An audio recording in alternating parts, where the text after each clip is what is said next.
मैं अब्दुल शेख, गुनी न्यूज़ में आप सभी का स्वागत है। अभी हमें विरार में, और विरार में जो हादसा पेश आया है, जो दो बंदे विरार से मालेगांव के लिए स्कूटी पर सवार होकर अपने गांव की तरफ जा रहे थे, जिसको एक अनजान पुलिस वाले ने सादी ड्रेस में सिविल ड्रेस में पुलिस वाला जिसको रास्ता पूछने के बहाने से गाड़ी को रुकाता है, रास्ता पूछता है और सुनसान जगह पर ले जाकर नाम पूछकर उन पर अंधाधुंध फायरिंग करता है, जिसमें अजीम सैयद की इस गोलीबारी में मौत हो गई है और फिरोज़ सैयद का अस्पताल में इलाज चल रहा है। ये वो परिवार है जिनका बेटा इनसे दूर हो गया है और एक बेटे का इलाज चल रहा है। कि उसके ऊपर लोन है 40-42 लाख का लोन है, तो क्या ये इतने से काम में वो पैसा कितना मिल सकता था उसको? 40-42 लाख रुपए मिल सकता था। ये सिर्फ पुलिस एक कहानी बता रही, इसके पीछे कोई ना कोई तो हाथ है जिसको छुपाना चाहते हैं। अगर रक्षक ही भक्षक बन गए तो हम जनता जाए तो जाए का, हम किसके पास जाए? हमारा कौन सुनेगा? ये गलती हो रहा है ना। दाढ़ी वाले, टोपी वाले, पठानी वाले मिले, शूट कर दिए, बाद में साइको बता दिए। अगर यही कोई मुसलमान करता तो क्या बोलते थे? आतंकवादी पाकिस्तान से आया, तो ये कहां से आया? इसका जवाब दो। इंसाफ करो, आपका भी इंसाफ करो, उसको भी फांसी सजा देना मेरे। पुलिस प्रशासन से और शासन से हमारी ये मांग है कि उसके दोनों बच्चे, उसकी वाइफ के लिए हमको कुछ ना कुछ गवर्नमेंट की तरफ से चाहिए।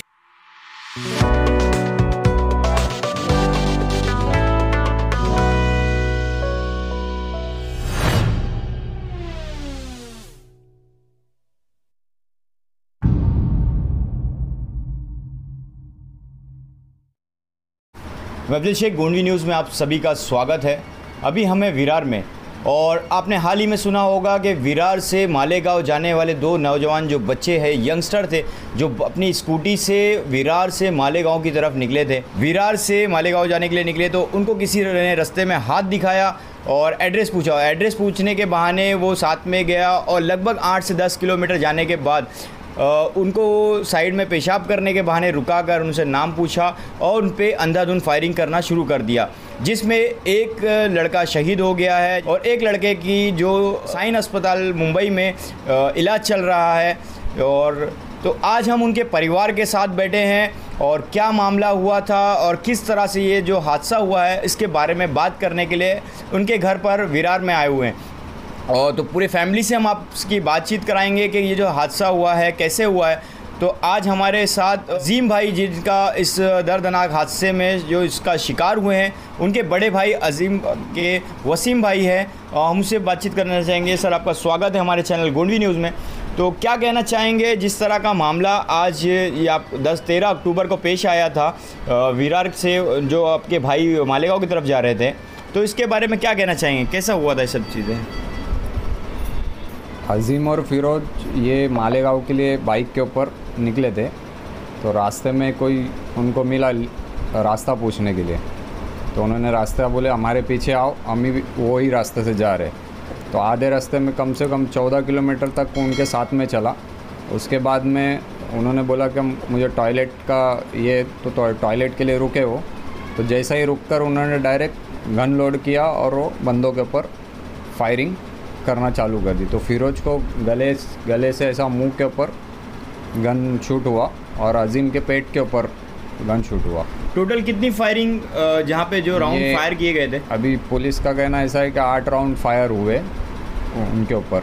अजीम के, ये फिरोज के ऊपर 1 फायरिंग हुई है और अजीम के ऊपर 7 फायरिंग हुई है। तो उसमें से अजीम को 2 लगी है और इसको 1 लगी है। जैसे कि वसीम भाई ने बताया कि जो एक फायर फिरोज़ के ऊपर हुआ था, जो गले से लगकर जबड़े को फाड़ते हुए जो गोली आर पार हो गई, और साथ ही अजीम को 2 गोलियां लगी जो एक पैर में और एक पेट को पार करते हुए निकल गई। तो ये जो हादसा हुआ था, इस लगभग 10 दिन हो गए हैं इस मामले को होकर। तो पुलिस और प्रशासन की तरफ से आपको क्या कार्रवाई अभी तक की गई है? अभी उनका कहना ऐसा है कि वो एक 30-40 लाख रुपए उनके ऊपर कर्जा था जो पुलिस वाला था। उन्होंने मतलब थोड़ा इसमें आके ये सब गन कहाँ से लाया अभी वो उसकी तो जानकारी अभी दिए नहीं सर ने। वो बोले कि हम लोग उसमें छानबीन करेंगे, 1-2 दिन का टाइम लिए उसके बाद में आपको क्या है वो आपका खुलासा होगा वो चीज़ में। जिस गन से शॉट किया गया था वो उसकी पर्सनल गन थी या वो सरकारी थी? सरकारी गन थी वो। अच्छा। हाँ, वो एक रिपेयर करता था, ऐसा भी पुलिस वाले बता रहे क्या वो रिपेयर के जगह पे था, तो वो रिपेयर करना उसका काम था, तो वहाँ से उसने वो गन को चोरी किया था। तो जैसे कि वसीम भाई ने बताया कि जो गन रिपेयरिंग का जो पुलिस वाला जो QTR डिपार्टमेंट में था, ये पुलिसकर्मी जो गन रिपेयरिंग का उसका काम था, लेकिन उस डिपार्टमेंट से उसने गन अपने साथ में बाहर कैसे लाया, ये एक बड़ा सवाल सामने पैदा हो रहा है कि उसका नाजायज़ उपयोग जिस तरह से किया गया है। जैसे कि रिपेयरिंग का काम होता है तो वो एक स्टोर होता है जहाँ पे ही उसको रिपेयर करके वहाँ सबमिट करना, पर उस शॉप से रिपेयरिंग के वो बाहर लाकर पिस्टल को सरेआम लेकर अपने साथ घूम रहा है। तो इस पे पुलिस प्रशासन की तरफ से क्या कार्रवाई होगी, इस पे भी हम बातचीत करेंगे। और जिस तरह की लापरवाही यहाँ पर देखने के लिए मिली है, वो है अथॉरिटी है रिपेयरिंग का, लेकिन वो बाहर लेके उसको घूम रहा है उस वेपन को, तो इस पे क्या कार्रवाई करेगी प्रशासन, ये भी एक बड़ा मुद्दा है। वसीम भाई, हम आपसे एक सवाल और करना चाहेंगे कि जैसे पुलिस बता रही है कि ये जो पूरा मामला है लूटपाट के इरादे से किया गया, तो आपको क्या लगता है इसमें ऐसी क्या चीज़ें थी उनके पास जो उनके पास से नहीं मिली? जो लूट उनके जो आरोपी है पुलिस वाला, उसने क्या लूटपाट किया है उसमें? ऐसा तो कुछ चीज़ें तो लूट के लेकर नहीं गए उन्होंने। मोबाइल था, iPhone 13, iPhone 14 दोनों के पास में थे, और कैश भी था उनके पास में, वो भी हमारे पास में, मतलब जुपिटर हॉस्पिटल में हम लोग ने खुद उनके जेबों में से और पर्स में से निकाला।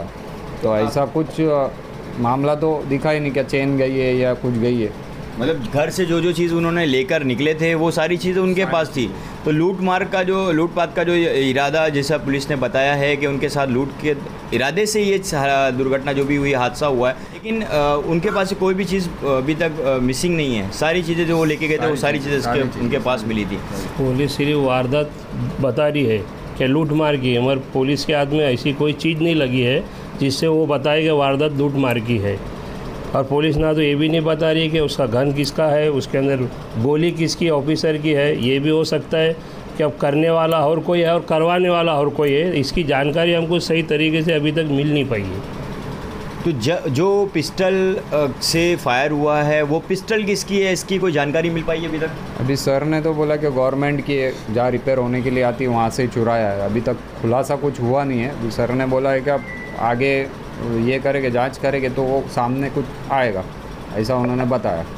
तो इस पे एक जांच का विषय अभी है जिस पे अभी भी कार्रवाई चल रही है, और पुलिस कस्टडी में उस पुलिस वाले को जिसने ये जो भी कांड किया है उसे पुलिस कस्टडी में भेज दिया गया है, और आगे जो भी जानकारी आएगी हम आपको बताने की कोशिश करेंगे। हमारे साथ हैं अमजद बरकाती, जो थाना डिस्ट्रिक्ट के स्पोक पर्सन हैं all India Ittehadul Muslimeen committee की तरफ से, MIM पार्टी के, और जो परिवार से आज मिलने के लिए आए हैं और इनके साथ जो दर्द बड़ा हादसा हुआ है इनसे मुलाकात लिया है इन्होंने। और सर, आपका स्वागत है हमारे चैनल में। और क्या कहना चाहेंगे जिस तरह का मामला इसमें आया है, तो आपकी इसमें क्या राय है सर? अस्सलाम वालेकुम रहमतुल्लाहि वबरकातुहू। पहली बार तो हम यहाँ पर मरहूम के घर अज़ीम भाई के यहाँ ताज़ियत के लिए आए हैं। उनके घर वालों से मिला, परिवार से मिला, और साथ ही केस की हम फॉलोअप काफ़ी दिनों से ले रहे।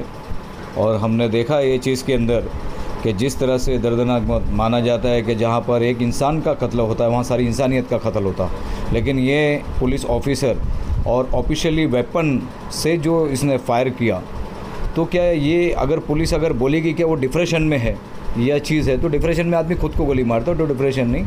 और अगर रॉबरी की प्लानिंग है तो इसका सही तरह से इन्वेस्टिगेशन करे पुलिस। और दूसरी चीज़ है कि ये जो इंसिडेंस इस तरह से हुआ कि हम अगर देखने जाएंगे कि अगर जिस तरह से वो चेतन जो रेलवे पुलिस फोर्स वाला था जिसने कुछ महीना पहले ये जो फायरिंग किया था, क्या इसका पैटर्न 2 समझे? अगर कोई हम इसको पैटर्न 2 ना समझे, अगर ये कोई जातिवादी मसला, कोई हिंदू मुसलमान का मसला नहीं है, तो पुलिस उसमें जल्द से जल्द इन्वेस्टिगेशन करके इस मामले को क्लियर करे कि ये दो जन पे जो फायरिंग हुई और उसमें से एक जन का जो इंतकाल हो गया जिनका नाम अज़ीम है, ये क्यों हुआ और मतलब क्या दिमाग में चल रहा था। अगर आप बता रहे हो रॉबरी, तो रॉबरी जैसा कोई मामला वहाँ पर नहीं घटा है, और अगर घटा है या कोई भी चीज़ है तो मैं बार बार यही दरख्वास्त करूँगा थाना ग्रामीण पुलिस से कि इसकी सही तरह से इंक्वायरी हो, और इसकी सही तरह से इंक्वायरी करके जो मैं आज देख रहा हूँ कि कुछ न्यूज़ में मैंने देखा कि उसको बिगर हथकड़ी और उसको फैमिली से पूरी बात करने की जो फैसिलिटीज़ ये लोग दे रहे हैं, तो मतलब इस तरह की चीज़ें ना करें।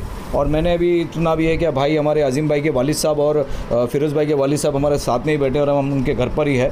तो पुलिस ने इनको आश्वासन दिया है कि हम इसकी अच्छी इन्वेस्टिगेशन करके हम उसको कड़ी से कड़ी सज़ा दिलाएंगे। तो ठीक है, हम डिपार्टमेंट के इससे संतुष्ट है, लेकिन आगे चलकर ऐसा नहीं है कि ये चीज़ में क्या मतलब ढील आ जाए और फिर पता चला कि 4-6 महीने में किसी वजह से जामीन हो जाए ये चीज़ पे। तो मैं थाना ग्रामीण पुलिस से भी इस चीज़ की रिक्वेस्ट करता हूँ, हमारे थाना के देशवाने साहब से, प्रशांत डोले साहब से और आयो साबले साहब से कि भाई आप इस केस को जो है अच्छी तरह संभाल करके ये करें। और हम लोग यहाँ पर जो है ये असद अवैसी और खासदार इम्तियाज़ जलील डॉक्टर गफ्फार कादरी की हिदायत पे हम लोग यहाँ पर ताज़ियत के लिए है। और साथ ही साथ हम ये चीज़ में सिर्फ यहाँ पर ताज़ियत के लिए आ जाके ऐसा नहीं है, इंशाअल्लाह ताला जब तक का इस फैमिली को पूरा न्याय नहीं मिलता तब तक हम इस केस की पूरी फॉलोअप करेंगे। अल्हम्दुलिल्लाह वकील से हमको ज़रूरत रहता है, इंशाअल्लाह वकील का कोर्ट का जो भी मामला रहेगा वो हम देखेंगे इंशाअल्लाह ताला। जब तक का इस आतंकवादी पुलिस वाले को फांसी की सज़ा नहीं हो जाती, आजीवन कारावास नहीं हो जाता, तब तक हमें किसकी पूरी फॉलोअप लेते रहेंगे। उनके आज बच्चों का सवाल है, छोटे बच्चे हैं। आज गवर्नमेंट ने भी समझना चाहिए कि आज गवर्नमेंट की वेपन से जिस तरह से भी उसके साथ रिपेयरिंग को आती है, कौन से डिपार्टमेंट में क्या निकाल के फायरिंग किया, वो जो वेपन है हमको मालूम पड़ा है कि वो गवर्नमेंट का वेपन है। तो उसी तरह से नुकसान तो हुआ। आज उसके छोटे छोटे जो बच्चे हैं, कम से कम हम उनकी कंपनसेशन की भी जो मांग करेंगे हमारे थाना कलेक्टर को।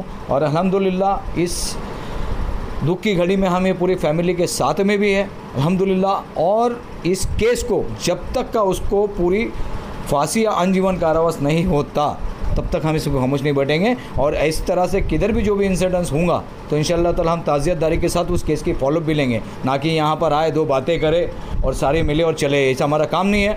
हमने हमारे नंबर यहाँ पर रफ़ीक भाई के पास भी, उनके वालिद साहब के पास, बहुत लोगों के पास है। इस केस में जब भी आधी रात को जो ज़रूरत पड़ेगी, मजलिस इत्तेहादुल मुस्लिमीन अमजद बरकाती आपके साथ में है, थाना कलेक्टर से लेके। और कोई भी इसके अंदर केस लड़ना है तो बम्बई सेशन कोर्ट से लेके, थाना भिवंडी सेशन कोर्ट से लेके तो अल्हम्दुलिल्लाह दिल्ली के सुप्रीम कोर्ट तक हम पूरी जाने की तैयारी रखेंगे। लेकिन इस तरह से आरोपी को बख्शा नहीं जाएगा। और अगर कुछ लोगों के दिल में ये वसवसे है कि इस जातिवादी के कारण और ये चीज़, तो जब तक का कोई आईना क्लियर ना हो जाए, जब तक का कोई चीज़ क्लियर ना हो जाए तो हम ये चीज़ को अफवाह में ना डालें, क्या मुसलमान बोल के मारा है या बोल के मारा, इस तरह की मतलब कोई बात बेतुकी बात ना करें।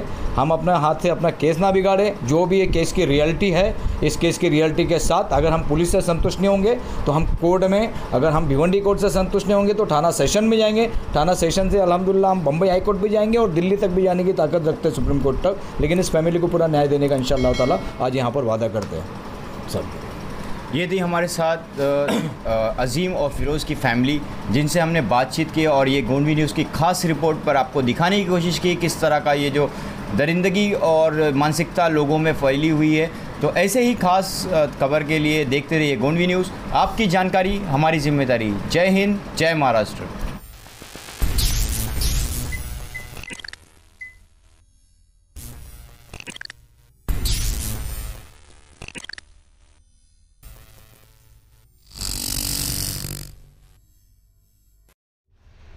ऐसे ही तमाम वीडियोस और अपडेट्स के लिए देखते रहिए गोंडवी न्यूज़। आपकी जानकारी हमारी जिम्मेदारी। जिसने अभी तक हमारे चैनल को सब्सक्राइब नहीं किया है, सब्सक्राइब करके बेल आइकन जरूर दबा लीजिए और इस वीडियो को ज़्यादा से ज़्यादा ग्रुप में शेयर करिए। ये वीडियो आपको कैसे लगी कमेंट्स करके ज़रूर बताइए। जय हिंद, जय महाराष्ट्र।